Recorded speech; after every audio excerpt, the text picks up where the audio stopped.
Hello दोस्तों, नमस्कार। मैं आप सभी का भाई स्वागत करता हूं आपके अपना परिवार यूट्यूब चैनल जरूरत क्लासेस में। दोस्तों तो आज की इस वीडियो में दोस्तों मैं जो भी बिहार बोर्ड से मैट्रिक का एग्जाम दोस्तों 2025 में देने वाले हैं दोस्तों, तो उनको लेकर के दोस्तों हम साइंस का मोस्ट वीवीआई ऑब्जेक्टिव क्वेश्चन लेकर के आए हैं दोस्तों, जो कि सीधे बोर्ड परीक्षा में 100% लड़ेगा दोस्तों, और लड़ने की पूरी संभावनाएं होती है दोस्तों।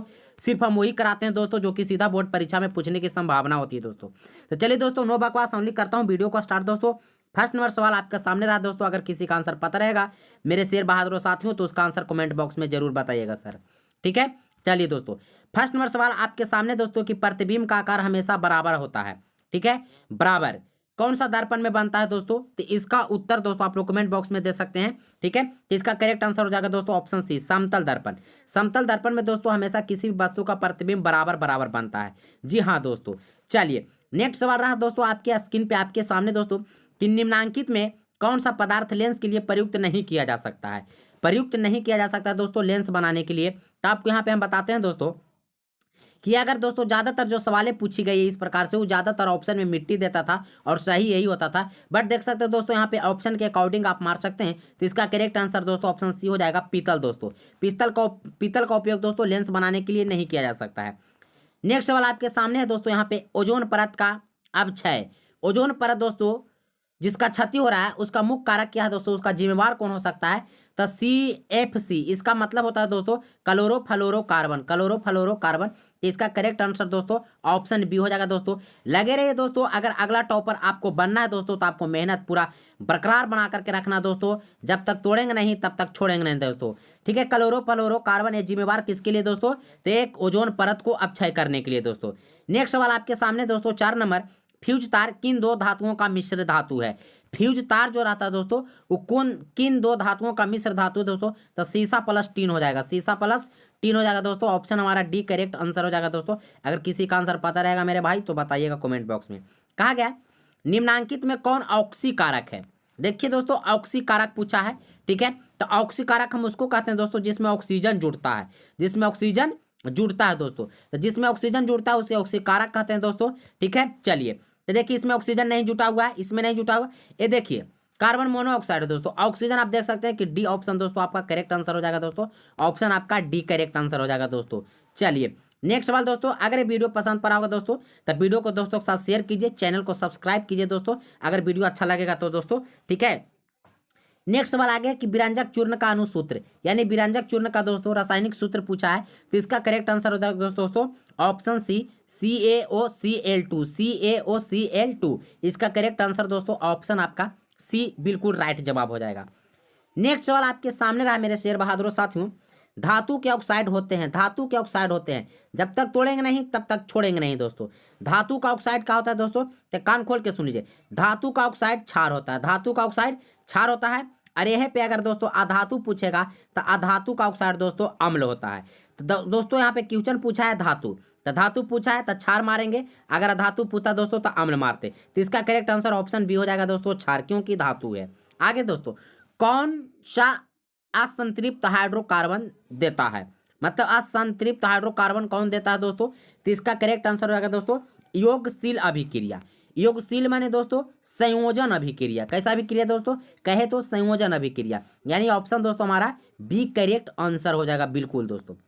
आगे सवाल है दोस्तों नेक्स्ट, जीवन शक्ति के सिद्धांत का प्रतिपादन किस वैज्ञानिक ने दिया था? जीवन शक्ति बायोलॉजी से क्वेश्चन है दोस्तों, बायोलॉजी से क्वेश्चन है, ठीक है। आनुवांशिकता चैप्टर से सवाल है दोस्तों कि जीवन शक्ति का सिद्धांत किसने प्रतिपादन किया था?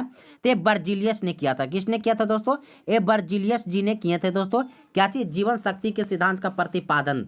चलिए नेक्स्ट सवाल आपके सामने दोस्तों 10 नंबर, पौधों में किस क्रिया के द्वारा बाहरी वातावरण से ऑक्सीजन कोशिकाओं में पहुंचता है? पौधों में किस क्रिया के द्वारा दोस्तों? पौधों में किस क्रिया के द्वारा, ठीक है, जो ऑक्सीजन होता है कोशिकाओं में पहुंचता है? तो विसरण दोस्तों। कौन सी हो जाएगा दोस्तों? ऑप्शन ए विसरण प्रक्रिया द्वारा। नेक्स्ट सवाल दोस्तों, मेरुरज्जु सुरक्षित रहता है। मेरुरज्जु जो है दोस्तों ये भी सवाल आपका बायोलॉजी से भी है, ठीक है। ये सुरक्षित रहता है दोस्तों कशेरुक दंड द्वारा। कशेरुक दंड द्वारा दोस्तों ये मेरुरज्जु जो है ये सुरक्षित रखता है दोस्तों, ठीक है। मेरुरज्जु को सुरक्षित कौन करता है दोस्तों? कशेरुक दंड द्वारा सुरक्षित रहता है। ये भी बायोलॉजी से सवाल है दोस्तों। नेक्स्ट नंबर सवाल भी है, 12 नंबर भी है, ये भी बायोलॉजी से है। संतान का रुधिर वर्ग किस पर निर्भर करता है? संतान का रुधिर वर्ग यानी दोस्तों अगला जो बच्चा होगा दोस्तों, बच्चा होगा, ठीक है, उसका रुधिर यानी ब्लड जो है कौन सा ग्रुप का होगा? ए होगा कि बी होगा कि ए बी होगा कि ओ होगा दोस्तों? तो ये किस पर निर्भर करता है दोस्तों? ये माता पिता दोनों पर करता है दोस्तों, ठीक है, माता पिता दोनों पर, यानी ऑप्शन आपका सर बी हो जाएगा। वही पूछता दोस्तों कि बच्चों का लिंग निर्धारण किन पर निर्भर करता है? तो सिर्फ पिता पर करता है। लिंग निर्धारण दोस्तों सिर्फ पिता पर करता है। यहाँ पे दोस्तों वर्ग पूछा है, रुधिर वर्ग पूछा है दोस्तों, तो ऑप्शन हमारा दोस्तों बी करेक्ट आंसर हो जाएगा। नेक्स्ट सवाल दोस्तों, जंगली गोभी से किस सब्जी का विकास किया जाता है? जंगली गोभी से किस सब्जी का विकास किया जाता है? जंगली गोभी जो है दोस्तों, इससे किसका विकास होता है? ब्रोकली, फूल गोभी, पत्ता गोभी, इनमें से सभी। तो दोस्तों इसका कहे के मतलब कि इनमें से सभी हो जाएगा करेक्ट दोस्तों, क्योंकि जंगली गोभी पूछा है। तब फूल गोभी का इस्तेमाल भी सब्जी में होता है, पत्ता गोभी का होता है, ब्रोकली भी, इनमें से सभी दोस्तों। करेक्ट आंसर डी हो जाएगा। नेक्स्ट वाला दोस्तों हजामत। हजामत माने दाढ़ी बनाने में कौन सा दर्पण? अवतल दर्पण। ये तो बच्चा जानता है दोस्तों, अवतल दर्पण करेक्ट आंसर हो जाएगा दोस्तों। चलिए ए, आगे सवाल है दोस्तों, विद्युत बल्ब में कौन सी गैस भरी जाती है? विद्युत बल्ब में कौन सी गैस भरी जाती है दोस्तों? 15 नंबर सवाल है, विद्युत बल्ब में कौन सी गैस भरी जाती है? बताइए। ऑक्सीजन बिल्कुल नहीं, ऑक्सीजन बिल्कुल नहीं भरी जाती है। इसमें दोस्तों कहे तो अक्रिय गैस भरी जाती है, बट अक्रिय गैस में से आपका हीलियम भी दिया है, नाइट्रोजन एक है दोस्तों, तो नाइट्रोजन और हीलियम, ठीक है, नाइट्रोजन और हीलियम ये दोनों भरा जाता है दोस्तों। तो नाइट्रोजन और हीलियम दोस्तों, यानी ऑप्शन हमारा डी हो जाएगा दोस्तों, बी और सी दोनों, ऑप्शन डी सही हो जाएगा। 1 किलोवाट घंटा का मान होता है। बहुत अच्छा सवाल है दोस्तों, बहुत इंपॉर्टेंट है, बहुत इंपॉर्टेंट, कई बार बोर्ड एग्जाम में पूछ चुका है, क्वेश्चन बैंक उठा करके देख लीजिएगा दोस्तों। मैं सिर्फ वही क्वेश्चन कराता हूँ जो कि पूछने की पूरी संभावना होता है। नेक्स्ट सवाल है दोस्तों 16 नंबर कि बताइए 1 किलोवाट घंटा बराबर, तो 3.6 गुना 10 के पावर 6 जूल, 3.6 गुना 10 के पावर 6 जूल, ऑप्शन हमारा सी करेक्ट आंसर हो जाएगा। सीएनजी का पूरा नाम पूछा है दोस्तों, सीएनजी का पूरा नाम पूछा है compression natural gas, compression natural gas दोस्तों, सीएनजी का पूरा नाम पूछा है, यानी हो जाएगा संपीड़ित प्राकृतिक गैस, संपीड़ित प्राकृतिक गैस दोस्तों। एलपीजी, एलपीजी नहीं पूछा है दोस्तों, इसका होता है liquefied petroleum gas, liquefied petroleum gas, इसका हो जाएगा दोस्तों द्रवीभूत पेट्रोलियम गैस। लेकिन यहाँ सीएनजी पूछा है दोस्तों, इसीलिए संपीड़ित प्राकृतिक गैस, ऑप्शन हमारा सी हो जाएगा। चलिए मानव आंख में प्रतिबिंब कहाँ पर बनता है? तो रेटिना पर दोस्तों। कहाँ बनता है दोस्तों? रेटिना पर, ऑप्शन हमारा डी सही हो जाएगा। बहुत इंपॉर्टेंट सवाल है। चलिए नेक्स्ट नंबर सवाल आपके सामने दोस्तों, कि जो समीकरण दिया है आप देख सकते हैं यहाँ पे दोस्तों, यहाँ पे NHCO3 एक खाने वाला सोडा का सूत्र है दोस्तों। जब अभी क्रिया हुआ दोस्तों तो देख सकते हैं टूट गया है, टूट के क्या बना है दोस्तों? देख सकते हैं यहाँ पे सोडियम कार्बोनेट बना है, कार्बन डाइऑक्साइड बना है और जल बना है। तो किस प्रकार की अभिक्रिया जो पूछा है? देखिए संयोजन तो हो नहीं सकता, संयोजन में क्या होता है कि जुटता है, दो या दो से अधिक चीज आपस में जुट के एक चीज बनता है। लेकिन देख सकते हैं कि यहाँ पे एक चीज था और ये पार्टी देख सकते हैं कि कई गो बन गया टूट करके, यानी वियोजन हो गया दोस्तों। आप दोस्तों देख सकते हैं क्वेश्चन के हिसाब से ऑप्शन के अकॉर्डिंग भी आप मार सकते हैं, ऑप्शन बी करेक्ट आंसर हमारा हो जाएगा। नेक्स्ट सवाल दोस्तों, श्वसन किस प्रकार की रासायनिक अभिक्रिया है? श्वसन यानी सांस लेना, ठीक है, छोड़ना, ये किस प्रकार की रासायनिक अभिक्रिया मेरे शेर बहादुर साथियों? तो उष्मा क्षेपी। श्वसन में दोस्तों उष्मा निकलता है, आप ऐसे करके सांस कस के छोड़िए, देखिए वो जो अंदर से वायु हवा निकलेगा ना दोस्तों वो गर्म रहेगा, उष्मा क्षेपी, उष्मा क्षेपी। नेक्स्ट सवाल दोस्तों, बेकिंग पाउडर, बेकिंग पाउडर का सूत्र पूछा है आपसे दोस्तों, बेकिंग पाउडर है, ठीक है, बेकिंग पाउडर। चलिए दोस्तों खाने वाला सूत्र पूछा है दोस्तों, तो ऑप्शन हमारा क्या हो जाएगा? NHCO3, ठीक है, सोडियम बाइकार्बोनेट, NHCO3। चलिए आगे सवाल हम बताते हैं दोस्तों, ठीक है। ताम्र एवं टीन यानी तांबा और टीन किसका मिश्र धातु है दोस्तों? ठीक है, तांबा और टीन से कोची बनता है दोस्तों? आपसे पूछा जा रहा है, सॉरी, हाँ 22 के, ठीक है। तांबा और टीन से कोची बनता है दोस्तों? कांसा। तांबा और टीन से क्या बनता है दोस्तों? कांसा बनता है, ऑप्शन हमारा ए सही हो जाएगा। चलिए आगे देखिए, तांबा जस्ता से पीतल बनता है, तांबा जस्ता से पीतल बन जाता है, लेकिन तांबा टीन पूछा इसीलिए कांसा। चलिए एसिटिक अम्ल का आईपी का नाम पूछा है, एसिटिक अम्ल, बताइए सर एसिटिक अम्ल का क्या कहा जाता है? एथोनोइक अम्ल। एसिटिक अम्ल का दूसरा नाम एथेनोइक अम्ल। चलिए आगे हम आप लोग के ले चलते हैं, आवर्त सारणी के शून्य समूह का तत्व है, शून्य समूह का तत्व है, आपसे पूछा है। तो देखिएगा आवर्त सारणी में 18 गो टोटल वर्ग है, जिसमें से 18वां नंबर जो लास्ट होता है इसको शून्य समूह भी कहा जाता है या शून्य वर्ग भी कहा जाता है। इसमें सभी अक्रिय गैस आती है, जिसमें helium, neon, argon, krypton, जेनन, radon, ये 6 अक्रिय गैस होती है दोस्तों, ये भी याद रखिएगा। लेकिन आप देख सकते हैं कि इसमें से शून्य समूह में कौन आ सकता है? तो हमने क्या बोला, helium, neon, argon, krypton, xenon, radon. ठीक है, तो आप देख सकते हैं कि इसमें से हीलियम आ रहा है दोस्तों, तो वही पूछा तत्व है, नहीं पूछा है, हाँ पूछा है, तो हीलियम हो जाएगा ऑप्शन बी। नेक्स्ट सवाल, अमीबा अपना भोजन कैसे पकड़ता है? अमीबा जो अपना भोजन कूटपात द्वारा, कुछ दोबारा दोस्तों, कूटपात द्वारा। चलिए नेक्स्ट सवाल की हम लोग बात करते हैं, ऑप्शन सी इसका करेक्ट हो जाएगा। हाइड्रा में पाया जाता है, हाइड्रा में क्या पाया जाता है दोस्तों? ठीक है, हाइड्रा में पाया जाता है, चलिए अस्पर्क पाया जाता है, कुछ पाया जाता है दोस्तों, अस्पर्क पाया जाता है, जबकि अमीबा में कूटपात पाया जाता है, अस्पर्क इसका करेक्ट आंसर हो जाएगा दोस्तों। चलिए ऑप्शन डी। नेक्स्ट वाला है, मनुष्य के शरीर की सबसे बड़ी ग्रंथि, सबसे बड़ी ग्रंथि पूछा है मेरे शेर बहादुर साथियों, और ये बायोलॉजी से क्वेश्चन है। सबसे बड़ी ग्रंथि यकृत होता है, क्या होता है दोस्तों? यकृत। तो कहेगा सर ऑप्शन में तो है ही नहीं, ऑप्शन में नहीं है, बट घबराने की कोई भी जरूरत नहीं है, लीवर है ना, लीवर को ही यकृत कहा जाता है। चलिए लीवर बोला जाता है इंग्लिश में, हिंदी में यकृत बोला जाता है, तो लीवर लिख दिया साफ साफ, यानी ऑप्शन ए करेक्ट आंसर हो जाएगा। नेक्स्ट सवाल देखिएगा, ये भी बायोलॉजी से है सर, ये भी बायोलॉजी से है। कहा गया है कि मेंडल केकर संकरण प्रयोग के F2 पीढ़ी में जीन पररूपी का अनुपात, F2 पररूपी में, F2 पीढ़ी में पूछा दोस्तों, F1 में पूछता तो 3:1 होता, F2 लगा दिया है, जीन पररूपी पूछा है, यानी 1:2:1 हो जाएगा, यानी 1:2:1 हो जाएगा, 1:2:1 हो जाएगा। चलिए नेक्स्ट सवाल है, 29 नंबर पे आते हैं सर। यहाँ पे सवाल ये है कि निम्नलिखित में कौन एक जलीय आहार श्रृंखला है? एक जलीय आहार श्रृंखला है निम्नलिखित में से कौन? तो आप लोग देख सकते हैं मेरे शेर बहादुर साथियों, यहाँ पे क्वेश्चन को थोड़ा सा मैं ऐसे कर लेता हूँ ताकि आपको ज़्यादा समझ में थोड़ा सा आ सके। देखिएगा यहाँ शेर बहादुर साथियों, ठीक है। चलिए जलीय आहार देखिएगा, शैवाल को जलीय कीट खाता है, अजलीय कीट को मछली खाती है, यानी ऑप्शन हमारा दोस्तों बी सही हो जाएगा। चलिए आगे सवाल, पर्यावरण दिवस, बहुत अच्छा सवाल, बहुत अच्छा और बहुत ईजी। 5 जून को मनाया जाता है, 5 जून को मनाया जाता है पर्यावरण दिवस। फोटोग्राफी कैमरा का अभिदृश्यक ये उत्तल लेंस की भांति काम करता है, फोटोग्राफी कैमरा का जो अभिदृश्यक होता है उत्तल लेंस की भांति कार्य करता है। चलिए नेक्स्ट सवाल, हमारे घरों में जो विद्युत आपूर्ति की जाती है वह कितना होता है? हमारा घर में जो हम लोग उपयोग करते हैं बिजली वो कितना रहता है दोस्तों? तो देखिएगा यहाँ पे बिजली दो तरीका से, एक एसी होती है और एक डीसी होती है। इसको डायरेक्ट करंट बोला जाता है, इसको अल्टरनेट करंट बोला जाता है, ठीक है। चलिए तो हम लोग यहाँ पे एसी की बात करेंगे, जो करंट आता है विद्युत, जो हम लोग का ट्रांसफार्मर से गांव में से जो आता है वो एसी आता है। दिष्ट जो बैटरी से निकालता है, जो बैटरी से निकालता है इसको हम लोग दिष्ट धारा बोलते हैं, दिष्ट करंट। तो हमारे घर में दोस्तों दिष्ट 220 वोल्ट दिष्ट धारा नहीं होगा, ये बैटरी वाला की बात हो रहा है। 12 वोल्ट का उपयोग करते हैं अपना घर में, नहीं सर 220 वोल्ट प्रत्यावर्ती धारा, प्रत्यावर्ती धारा ऑप्शन हमारा सी सही हो जाएगा दोस्तों। चलिए दूध से दही बनना, दूध से दही बनना कौन सा परिवर्तन? दूध से दही बनना तो सबको जानता है दोस्तों रासायनिक परिवर्तन। रासायनिक परिवर्तन ऐसा परिवर्तन है जिसमें एक भी चीज अगर कोई चीज दूसरा चीज का रूप धार लिया तो वह फिर से पुनः वापस नहीं आ सकता। तो दूध से दही बन गया तो दही से दूध फिर बनेगा नहीं, इसीलिए कौन परिवर्तन? रासायनिक परिवर्तन। नेक्स्ट सवाल, अष्टक नियम किसने दिया था? अष्टक नियम, अष्टक नियम दोस्तों बहुत इजी सवाल।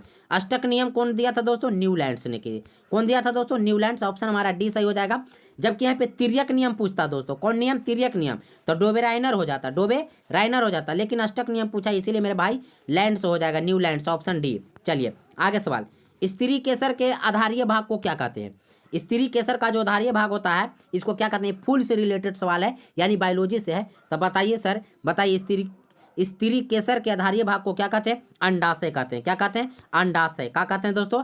अंडाशय कहते हैं। चलिए नेक्स्ट सवाल, वैद्युत प्रतिरोधकता का एसआई मात्रक, वैद्युत प्रतिरोधकता का एसआई मात्रक पूछा है, ठीक है। वैद्युत प्रतिरोध का नहीं पूछा है, प्रतिरोधकता। ऐसे तो वैद्युत प्रतिरोध का एसआई मात्रक ओम होता है। क्या होता है दोस्तों? ओम होता है, लेकिन दोस्तों प्रतिरोधकता पूछा है इसीलिए ओम मीटर दोनों होगा। प्रतिरोधकता का ओम मीटर होता है, और प्रतिरोध का खाली पूछेगा तो ओम। वैद्युत खाली प्रतिरोध रहता है, अगर खाली प्रतिरोध रहता तो इसका आंसर ओम होता, लेकिन प्रतिरोधकता पूछा है इसीलिए ओम मीटर, इसका एसआई मात्रक जो होता है ओम मीटर होता है। चलिए नेक्स्ट बात, निम्नलिखित में कौन सा ऊर्जा स्रोत सौर ऊर्जा का व्युत्पन्न नहीं है? कौन सा ऊर्जा स्रोत है जो सौर ऊर्जा का व्युत्पन्न नहीं है? ये सवाल पूछा नहीं है, तब भूतापीय ऊर्जा हो जाएगा। क्या हो जाएगा दोस्तों? भूतापीय ऊर्जा, यानी ऑप्शन हमारा क्या हो जाएगा दोस्तों? ए, ऑप्शन हमारा ए हो जाएगा। नेक्स्ट सवाल, कौन सा एंजाइम वसा पर क्रिया करता है। कौन सा एंजाइम वसा पर क्रिया करता है? लाइपेज। ये बहुत इंपॉर्टेंट सवाल, ये भी बायोलॉजी से है। लाइपेज दोस्तों, ठीक है। चलिए, वसा एंजाइम पर क्रिया करता है। पौधे में जनन अंग कहाँ पाया जाता है? बताइएगा सर। पौधे में जनन अंग जो होता है कहाँ पाया जाता है? फूल में पाया जाता है। कहाँ पाया जाता है दोस्तों? चलिए, फूल में पाया, न तना में पाया जाता है, न जड़ में, न फल में। कहाँ पाया जाता है दोस्तों? पुष्प में। अब कहेगा सर पुष्प, तब फूले को ना पुष्प कहते हैं रे भाई। चलिए नेक्स्ट सवाल। दर्पण का सूत्र होता है, दर्पण का सूत्र होता है, तो दर्पण का सूत्र पूछा है। एक लेंस सूत्र होता है, एक दर्पण सूत्र। दोनों फार्मूला सेम होता है, बस थोड़ा सा का फर्क होता है, थोड़ा सा। दर्पण पूछा है तो ऑप्शन हमारा ए सही हो जाएगा। क्या हो जाएगा दोस्तों? ए। अगर यही दोस्तों दर्पण के जगह लेंस सूत्र पूछ देता तब भी हो जाता। सिर्फ जब प्लस यहाँ पे है ना दोस्तों, यहाँ पे देखिए खाली माइनस हो जाता है, माइनस हो जाता है तो लेंस, प्लस रहता है तो दर्पण। तो दर्पण पूछा है, ऑप्शन ए सही। चलिए कुछ और भी बात हम लोग जान लेते हैं ताकि अच्छा रहे। इथेन के अणु में कितने सहसंयोजन बंधन होते हैं? इथेन के अणु में, कौन सी के अणु में दोस्तों? इथेन के अणु में कितने सहसंयोजन बंधन होते हैं? तो दोस्तों 7 होते हैं। कितने होते हैं दोस्तों? 7। ऑप्शन हमारा डी करेक्ट आंसर हो जाएगा। चलिए नेक्स्ट सवाल। ग्लूकोज का रासायनिक सूत्र। हाँ, कितना इजी सवाल है। ग्लूकोज का रासायनिक सूत्र पूछा है, बताइए तो जी। C6H12O6 केकरा ना पता है? C6H12O6। ऑप्शन हमारा का सही हो जाएगा दोस्तों? सी। क्या निम्नलिखित में किस धातु से सोलर सेल बनता है? सोलर सेल बनता है, यहाँ बनता लिखा हुआ है मेरे शेर बहादुर, बनता है, सोलर सेल बनता है। बताइए किस धातु से? किस धातु से मेरे भाई? तो सिलिकॉन से। कौन चीज से दोस्तों? सिलिकॉन से। ये अर्धचालक है। कौन चीज दोस्तों? अर्धचालक है, ठीक है। चलिए, सोलर सेल, सोना से सोलर सेल बनेगा? बाप रे बाप। जस्ता से, प्लेटिनम से, ये तो और बहुत महंगा है। चलिए, सिलिकॉन से बनता है। मानव कैसी प्राणी है? मानव कैसी प्राणी है? तो कौन नहीं जानता है? शाकाहारी माने जो मांस मछली नहीं खाता है, मांसाहारी जो खाली मांस मछली खाता है, ठीक है। चलिए तो देखिए, मानव जो है ना सर्वाहारी है। ये मानव जो है मांस मछली और साग सब्जी सब चीज खा जाता है, इसीलिए सर्वाहारी हो गया। हम लोग सर्वाहारी में आते हैं। कुछ मानव शाकाहारी होता है, कोई मानव देखा होगा मुर्गा मछली अंडा नहीं खाता है तो शाकाहारी में चला जाए। लेकिन मानव कैसी प्राणी थे? सर्वाहारी मारेंगे हम, ठीक है, क्वेश्चन के अकॉर्डिंग। चलिए, किसे रासायनिक दूत कहा जाता है? अरे बाप रे बाप, सवाल कितना डेंजर है। कहा किसे रासायनिक दूत कहा जाता है? तो हार्मोन को रासायनिक दूत कहा जाता है। सबको जानता है हार्मोन को रासायनिक दूत कहा जाता है। नेक्स्ट सवाल आपके सामने दोस्तों। ओजोन परत पाया जाता है। ओजोन परत बताओ बाबू, कहाँ पाया जाता है? ओजोन परत कहाँ पाया जाता है? आए बताइए तो जरा, ओजोन परत कहाँ पाया जाता है? ठीक है, तो इसका करेक्ट आंसर हो जाएगा दोस्तों आप लोग का, ठीक है, वायुमंडल के ऊपरी सतह में। वायुमंडल के ऊपरी सतह में कहाँ पाया जाता है दोस्तों ओजोन परत? वायुमंडल के ऊपरी सतह में। चलिए नेक्स्ट सवाल। वह उपकरण जो विद्युत ऊर्जा को यांत्रिक ऊर्जा में बदल देता है। विद्युत ऊर्जा उसको मिलेगा और निकालेगा कौन सी? यांत्रिक ऊर्जा। तो मोटर का काम करता है, ये मोटर ही सब काम करता है। कौन करता है? मोटर ही सब काम करता है, ठीक है। विद्युत ऊर्जा को देंगे, यांत्रिक ऊर्जा में बदल देगा, ठीक है। चलिए नेक्स्ट सवाल है दोस्तों आपके सामने एंड लास्ट सवाल है दोस्तों 48 नंबर। कहा गया किसी माध्यम के अपवर्तनांक का मान होता है, ठीक है, यानी कि स्नेल का नियम आप लोग का पता होगा, ठीक है। इनमें से स्नेल वाला भी बात आप लोग को पते हुए करेगा, ठीक है। चलिए इनमें से कौन सा बताइए अपवर्तनांक का मान होता है, यानी कि कहे तो स्नेल का, ठीक है। तो चलिए, तो इसका करेक्ट आंसर होगा साइन आई बटा साइन आर, साइन आई बटा साइन आर, साइन आई बटा साइन आर। चलिए दोस्तों, आज की इस वीडियो में इतना ही। आप लोग कमेंट करके बताइए दोस्तों ये वीडियो कैसा लगा और आपका कितना क्वेश्चन सही हुआ, सही कमेंट बॉक्स में बताइएगा दोस्तों। चैनल को सब्सक्राइब करके वीडियो को लाइक करके दोस्तों के साथ शेयर कर दिएगा दोस्तों। तब तक के लिए इतना ही दोस्तों। जय हिंद, जय भारत। मिलते हैं नेक्स्ट वीडियो में दोस्तों।